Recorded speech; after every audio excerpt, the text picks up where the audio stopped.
Hey guys, welcome back to Stranger Things Talk. I just finished Volume 1 of Stranger Things Season 4, and oh my god, it's crazy.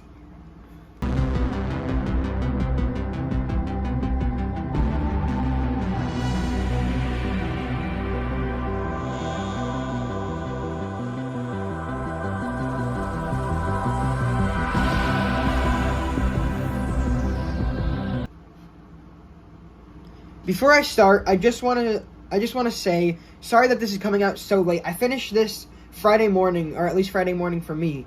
But I've had a lot to do, so I wasn't able to get this out. But I finally got to edit it and just get it all ready. So here's my, initial thoughts and, non-spoiler review. So to start off, I just want to say this season was amazing. I'm not going to lie, a couple months ago, before we got the season, I didn't know if it was going to be as enjoyable as the other seasons, and, even right before I saw it, I had a little thought in the back of my head that it wasn't going to be good, and I wasn't going to like it, but, while yes, it does feel a lot different than other seasons, it's still just as good, or even better than the past seasons. Everybody who has worked on this season has been saying, right from the start, that the season was going to be the darkest season yet, and just really scary. And they weren't lying. There were some scenes that I had to look away because, they were that scary and just disgusting in, the best way possible. And me personally, I watch a lot of horror movies, so I'm not that, sensitive to this stuff. But these were pretty terrifying in the best way possible. And Season 4 is literally just a horror movie that lasts 8 hours. Vecna is the best villain so far, no doubt about it, and you could tell that right off the bat in his first scene in Episode 1 with Chrissy, and the way he kills his victims and torments them for days before is so creepy and so awesome to see, and it reminds me of so many other horror movie villains, just like Pennywise and just other characters. I can't say too much because I'm trying to keep this non-spoiler as much as I can, but when we see his backstory and how he came to what he is now, I flipped out because that might be the craziest plot twist in TV history, and it's crazy and everything about it is awesome. It answers so many questions that people have had since the beginning, and they did an amazing job on that part. The actors this season did a phenomenal job. They all stepped up their game from the past seasons and put on a phenomenal, the performance of a lifetime, especially Sadie Sink, who in my opinion has the best performance of this season, and is arguably one of the best characters this season, by itself. All of the stuff she's going through, the character, and, her resentment to the other characters, and just her snapping at certain points, is just so cool to see, because we know that she's had, a lot of trouble since the first time we saw her, and now it's showing. And then the realization she has in Episode 3, I think it's Episode 3, is just so awesome, and her scenes later in the season, if you've watched the whole season, you know what I'm talking about, especially Episode 4. They're arguably some of the best scenes in the show.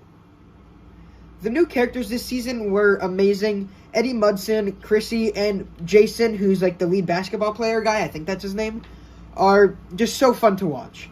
Whenever Eddie's on screen, you know that it's going to be a great scene, and his whole story this season is great. I love what they did with his character, and, he's just, Joe Quinn, the actor who plays him, is just brilliant.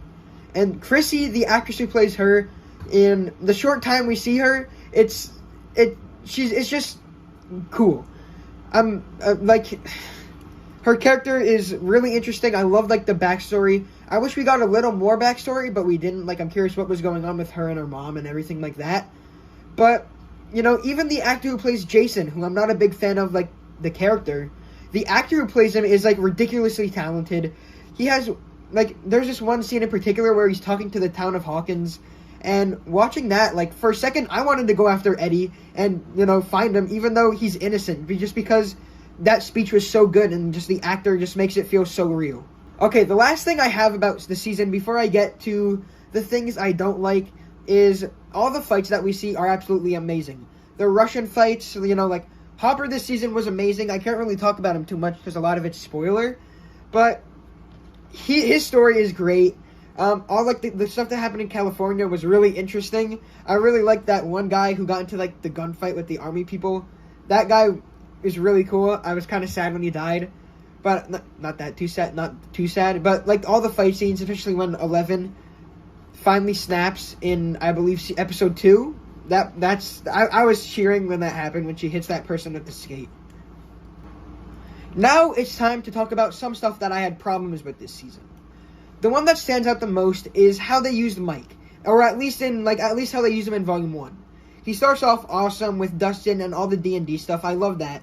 But then, like, throughout the season, he just gets less and less important until, like, episode 7, where I don't think he even has any scenes in it. And, like, I understand why this is happening. I'm not mad, but it's just a little disappointing and upsetting because he's one of my favorite characters, and he's always been, like, the leader of, like the kids. Like, he's always, like, figured out what to do. He's always, like, he's just a part of, like, all, like, the Upside Down stuff. And now, like, this season, like, his biggest problem is just saying that, like, I love you to Elle. And I just think that it's a little, like, upsetting, but I understand why, because they're trying to fit all these storylines in at the same time, and some stuff is going to have to get sacrificed. But I still love his scenes, like, and anyway. And I just want to talk real quick about how bad of a friend Mike is, especially during the roller rink scene. Because if you look when Elle was getting made fun of and they're on the camera, it says that the date is March 22nd. And if you didn't know what March 22nd is, that's Will's birthday. And Mike is being a total dick to him on his birthday. And, you know, Will is just, like, I just feel so bad for Will there. And I didn't even notice it the first time watching. But then, like, I watched it again, and that's just sad. Because, like, you know, Will, like, I don't know, he wants to hang out with his friends, and it's his birthday, and Mike doesn't even, like, recognize it. So, Mike made a pretty big mistake there, which is a little disappointing, but, I mean, who cares?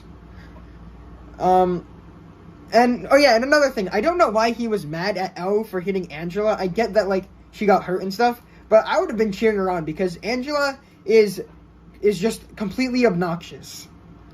Alright, I think I covered everything I needed to cover in this. I mean, there's a lot of stuff. I'm still processing the season, but this is like my first thoughts on everything that I can remember. I'm going to be making 2 reviews on it. Well, I guess this kind of counts as one. So I'm going to be making another review, my spoiler review, probably coming out sometime this week, where I go, you know, I talk about spoilers, and I go a little more in-depth on the things that I like and don't like. That's going to be a super long review and video, probably like 20 minutes or something. But, yeah.